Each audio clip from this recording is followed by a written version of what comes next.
കോണകം കോണകം കോണകം short film കണ്ടു. ഇതുപോലൊരു തിരുവാണ short film ഈ അടുത്തെങ്ങാനും ഞാൻ കണ്ടില്ല. മലങ്കൾട്ട് അപരാധം എന്ന് മാത്രം പറഞ്ഞാൽ പോരാ, അതിക്കും മേലെ. അതായത് ഊള ഡയലോഗ്സും സ്ക്രിപ്റ്റും ഇവരെന്താണ് ഉദ്ദേശിക്കുന്നത് ഇവർക്ക് പോലും അറിയത്തില്ല. അങ്ങനത്തെ ഒരു സാധനം. ഇപ്പം മലങ്കൾട്ട് ആയതുകൊണ്ട് നമുക്ക് പിന്നെ മുന്നോട്ട് പിന്നെ ആ രീതിയിലൊക്കെ കണ്ടുപോയാൽ മതിയല്ലോ.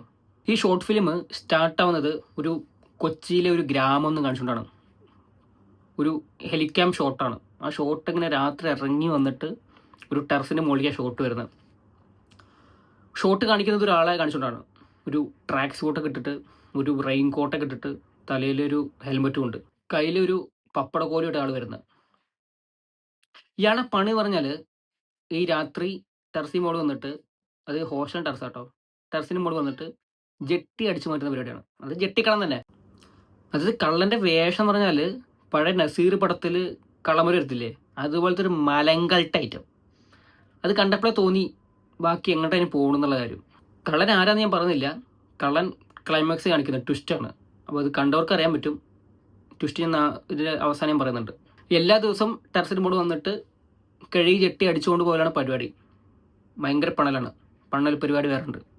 അതായത് ഒരു കാട്ടാക്കൂസ് അപരാധം പിടിച്ച ഒരു ഷോർട്ട് ഫിലിമാണിത്. ഇതുവരെയ്ക്ക് ഞാൻ ഇങ്ങനത്തെ ഒരു ഷോർട്ട് ഫിലിം കണ്ടിട്ടില്ല.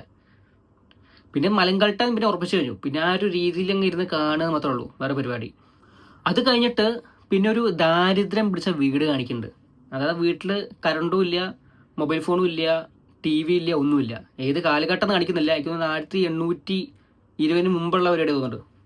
അതിലത് 2 കഥാപാത്രങ്ങൾ അഭിനയിച്ച സീനുണ്ട്. അതായത് മറ്റേ പഴയ നാടകത്തട്ടില്ലേ, മറ്റേ മണി അടിക്കുമ്പോൾ മറ്റേ തട്ടി കേട്ട് പറയത്തില്ലേ, സ്റ്റേജ് നമ്പർ 1 എന്ന് പറയത്തില്ലേ, അതുപോലെ നാടകത്തിൽ എഴുതി വെച്ചിരിക്കുന്ന മറ്റേ സ്ക്രിപ്റ്റാണ് അതിൻ്റെ അകത്ത് കണ കുണ വടി എന്ന് പറഞ്ഞ് എടുത്ത് വെച്ചിരിക്കുന്നത്.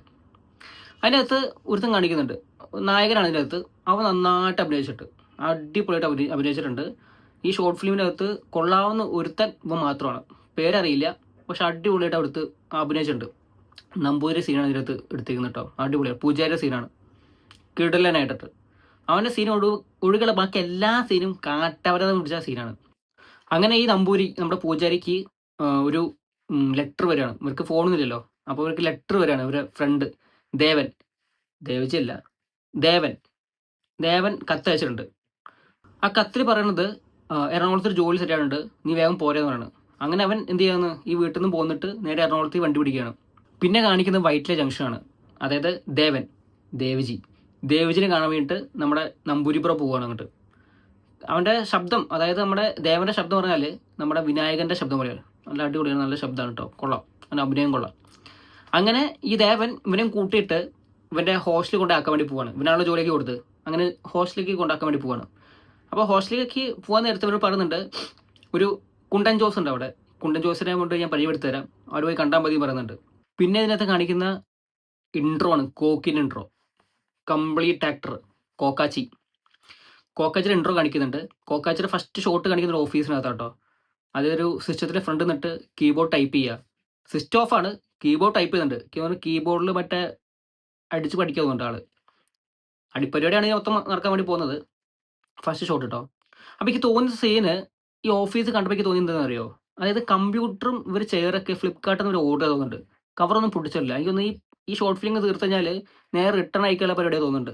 അങ്ങനെ എനിക്ക് തോന്നി കേട്ടോ. കോക്കണനെ ഇൻട്രൊഡ്യൂസ് ചെയ്തിട്ടുണ്ട്. അത് കോക്കിൻ്റെ പേരിനകത്ത് കുണ്ടറ ജോസ് എന്നാണ്. അതായത് ഈ കഥാപാത്രത്തിനോട് അത്ര നീതി പുലർത്തുന്ന പേരാണ് കുണ്ടറ ജോസ് എന്നുള്ള കാര്യം. അതെന്താന്നുള്ള കാര്യം ഞാൻ നിങ്ങൾക്ക് വഴിയെ പറഞ്ഞുതരാം. അതായത് ഇതിനകത്ത് കോക്കിൻ്റെ ഒരു കോസ്റ്റ്യൂം ഉണ്ട്. ഒരു കറുത്ത കോട്ടും ഒരു കോണകം പോലത്തെ ഒരു ചുവന്ന ടൈയും ഒരു കൈലിമുണ്ടും. അത് മാസാണ് ഇത് ഉദ്ദേശിച്ചിരിക്കുന്നത്. പക്ഷേ ഒന്നാന്തരം കോമഡി പീസാണ് ഇതിനകത്ത് കോക്ക്. അതായത് കോക്കിന് തീരെ വയ്യ.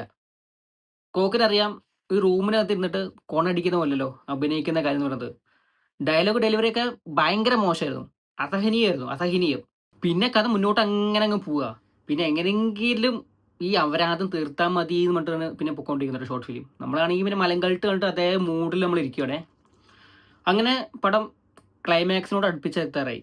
നമുക്ക് പഴയ ജെട്ടിക്കള്ളനെ പിടിക്കണ്ടേ. അങ്ങനെ ജെട്ടിക്കള്ളൻ പിന്നെ അവതരിക്കുകയാണ് അപരാധം പോലെ. പക്ഷെ ഇത്തവണ വരുന്നത് രാവിലെയാണ് വരുന്നത് കേട്ടോ ജെട്ടിക്കള്ളൻ. അങ്ങനെ ജെട്ടി കള്ളൻ ഇതുപോലെ ടെറസിൽ വരുവാണ്. അപ്പോൾ ജെട്ടിക്കള്ളനെ പിടിക്കാൻ വേണ്ടിയിട്ട് നമ്മുടെ 2 പഴയ ടീംസ് അവിടെ കാത്തിരിക്കുകയാണ് പിടിക്കാൻ വേണ്ടിയിട്ട്. രാവിലെ കേട്ടോ. അങ്ങനെ കള്ളനെ ചേസ് ചെയ്യാൻ വേണ്ടിയിട്ട് ഈ 2 പേര് ഓടുന്ന സീനുണ്ട്. അതായത് ഒരു വൈഡ് ഷോട്ട്. അത് ബാഹുബലി പോലും ഞാൻ ഇങ്ങനത്തെ ഷോട്ട് കണ്ടില്ല. അമ്മാതിരി ഷോട്ട്. ഒരു ചേസിങ് സീനാണ് ഇതിനകത്ത്. കണ്ടിരിക്കേണ്ട സീനാണ് ചേസിങ് സീൻ വിത്ത് BGM പോളി സാധനം. ഒരു കണ്ടം വഴി ഓടുന്ന സീനാണ് ഇതിനകത്തുള്ള കേട്ടോ. അങ്ങനെ ഈ കള്ളൻ വീടിനകത്ത് കയറി ഒളിച്ചു. അങ്ങനെ ഇവരെന്ത് ചെയ്തു, ഈ വീടിനകത്ത് ഡോറ് തുറക്കുമ്പോൾ കാണുന്നത് പണ്ട് ഇവരുടെ റൂമിൽ നിന്നും, അതായത് ടെറസിൽ നിന്നൊക്കെ പോയ ജെട്ടി ഇവർ തൂക്കിയിട്ടുണ്ട്. അതായത് ഒരു ശില്പം പോലെ, ഇതുപോലെ ചുമൽ തൂക്കിയിട്ടുണ്ട് ഇതുപോലെ. അത് കണ്ടവർക്ക് അറിയാൻ പറ്റും. അങ്ങനെ കള്ളൻ അവിടെ ഒളിച്ചിരിക്കുന്നുണ്ടേ. കള്ളനെ നമ്മൾ റിവീൽ ചെയ്യാൻ വേണ്ടി പോവാണ്, ഇവിടെ കള്ളൻ ആരാന്നുള്ള കാര്യം. അങ്ങനെ റിവീൽ ചെയ്യാൻ വേണ്ടി പോവാണേ. നമ്മുടെ ജെട്ടിക്കള്ളൻ വേറെ ആരുമല്ല, നമ്മുടെ കോക്കാച്ചി, നമ്മുടെ അശ്വിൻ കോക്കാണ് ഇതിനകത്ത് ജെട്ടിക്കള്ളനായിട്ട് വരാൻ വേണ്ടി പോകുന്നത്. അഭിനയിച്ച് തകർത്തു എന്ന് വേണ്ടി പറയാം. അഭിനയ സിംഗം ജെട്ടിക്കള്ളൻ. അതിനകത്ത് ഈ കോക്കാച്ചിയെ പിടിക്കുമ്പോൾ കോക്കാച്ചി ഒരു എക്സ്പ്രഷൻ ഉണ്ട്, ചിരിക്കുന്നുണ്ട്, എന്ന് പറയുന്നുണ്ട്. അതായത് ഒരു അഭിനയ സിംഗത്തെ നമ്മൾ കണ്ട് മിസ് ചെയ്തിരിക്കുന്നത്. ഞാൻ പറയുകയാണെങ്കിൽ കോക്കാച്ചിക്ക് നമ്മളെല്ലാവരും ഇടപെട്ടുകൊണ്ട് മലയാള സിനിമയിൽ ഒരു മഹാനടൻ എന്ന രീതിയിൽ ഒരു ലേബൽ കൊടുക്കണം എന്നാണ് എനിക്ക് പറയാനുള്ളത്. ഞാൻ എന്തായാലും ഈ ജെട്ടിക്കഥയുടെ കോണകം 2 ഞാൻ വെയിറ്റിംഗ് ആണ്. കാരണം ഈ അശ്വിൻ കൊക്കിൻ്റെ കഥാപാത്രം എന്തിനാണ് ഇത്രയും ജെട്ടി മോഷിച്ചിട്ട് ഈ റൂമിൻ്റെ അകത്ത് ഈ സ്റ്റാച്ചു പോലെ ഇട്ടിരിക്കുന്ന കാര്യം എനിക്ക് നല്ലൊരു എന്താ പറയുക വെയിറ്റിംഗ് ആയിട്ട് തോന്നുന്നുണ്ട്. എന്തായാലും കോണകം 2 ഞാൻ വെയിറ്റ് ചെയ്യുന്നുണ്ട്. നിങ്ങൾ എല്ലാവരും എന്തായാലും വെയിറ്റ് ചെയ്യുന്നുണ്ടാണ് ഞാൻ വിചാരിക്കുന്നത്. ഇപ്പോൾ തന്നെ 58,000 പേരുടെ മുകളിൽ ഷോർട്ട് ഫിലിം എല്ലാവരും കണ്ടിട്ടുണ്ട്. എല്ലാവരും വെയിറ്റിംഗ് കാണുന്നുണ്ടെങ്കിൽ കമൻറ്റ് ചെയ്യൂ, കാണാത്തവരുണ്ടെങ്കിൽ പോയി കാണൂ. ഓക്കെ.